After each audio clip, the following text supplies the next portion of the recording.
உங்களுக்கு எப்படி இருக்கும் அப்படின்னா, ரொம்ப நல்லாருக்கும். ஏன்னா, உங்களுக்கு சூரியன் 10ஆம் இடத்துல திக்பலமாகுறாரு. உங்களுடைய ராசிக்கு பாக்கிய அதிபதி புதன். அவரு 10ஆம் இடத்துல இருக்காரு. அதே மாரி சூரியன் 11 கூடையவர். 11ங்கிறது லாபஸ்தானம்.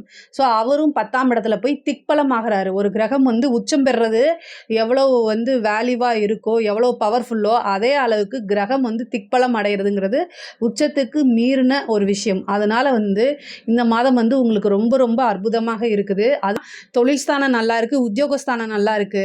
ஸோ அதனால வீட்டில் இருக்கக்கூடிய பிரச்சனைய மூட்டை கட்டி ஒதுக்கி வச்சுட்டு அப்புறமேல் சண்டை போடலாம் அப்படின்னு சொல்லி உங்ககிட்ட யார் சண்டை போடுறாங்களோ, அதாவது குடும்ப நபர்கள் அவங்க கிட்ட எடுத்து சொல்லி இந்த மாதம் ஜோசியர் சொல்லியிருக்காங்க ரொம்ப நல்லா இருக்கு தொழிலும் உத்தியோகமும், அதனால் நம்மளோட சண்டையை அடுத்த மாதம் வச்சுக்கலான்னு சொல்லுங்க அவங்கக்கிட்ட.